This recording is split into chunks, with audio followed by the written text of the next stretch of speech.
नमो नमः। आज हम सामवेद के ब्राह्मणों के बारे में चर्चा करेंगे। ठीक है, तो जो सामवेद के प्रमाणिक ब्राह्मण हैं उनके बारे में हम चर्चा करते हैं। आप सामवेद का पहला ब्राह्मण है आपका ताड़ ब्राह्मण। इसको पंचविंश ब्राह्मण भी कहा जाता है। पंचविंश ब्राह्मण और प्रौढ़ ब्राह्मण भी कहा जाता है। ठीक है, यानी आप समझ लीजिए कि ताड़ ब्राह्मण के दो नाम हैं, पहला पंचविंश ब्राह्मण, दूसरा प्रौढ़ ब्राह्मण। ठीक है, महाब्राह्मणी के रचयिता तांडी तदुहोवाच तांडयः, जैमिनी ब्राह्मण में यह उक्ति मिलती है। ठीक है, क्या तांडी तदुहोवाच तांडयः, जैमिनी ब्राह्मण में यह उक्ति मिलती है। अब ताड़ ब्राह्मण का एक नाम क्या है? पंचविंश ब्राह्मण, यानी यह 25 अध्यायों वाला है, इसलिए इसका नाम पंचविंश ब्राह्मण है।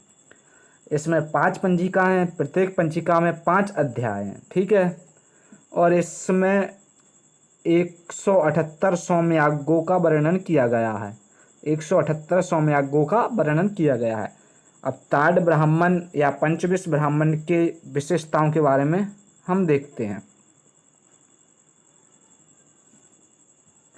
तो पहला क्या है? रचना वैशिष्ट। ठीक है, सौम्यागों का वर्णन। ठीक है, सामगान की प्रक्रिया, बरात यज्ञ, सांस्कृतिक और ऐतिहासिक सामग्री, यज्ञ का महत्व, यह इसकी विशेषताएं हैं पंचविंश ब्राह्मण की। अब हम षड्विंश ब्राह्मण देखते हैं, अगला ब्राह्मण। तो षड्विंश ब्राह्मण नाम से ही पता लग रहा है यह 26 अध्यायों वाला है, इसलिए इसका नाम षड्विंश ब्राह्मण रखा गया है। सायन ने अपने भाष्य में इसे ताड़ैक शेष ब्राह्मण अर्थात ताड़ ब्राह्मण का परिशिष्ट कहा है, क्योंकि इसमें 25 अध्याय वही हैं, एक अध्याय एक्स्ट्रा जोड़ दिया जाता है।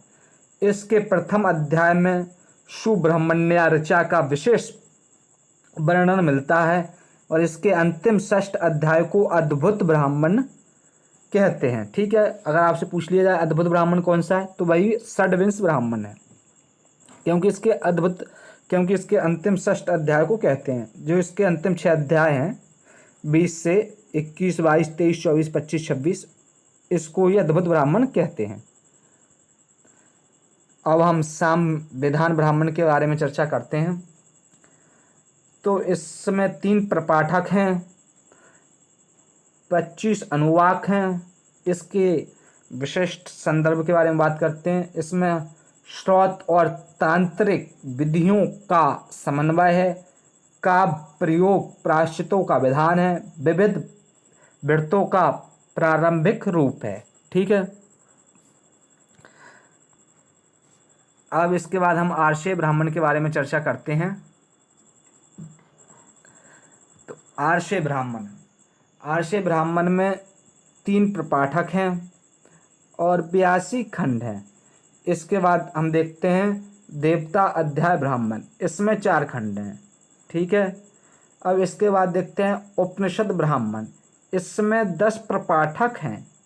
इसके बाद देखते हैं संहितोपनिषद ब्राह्मण।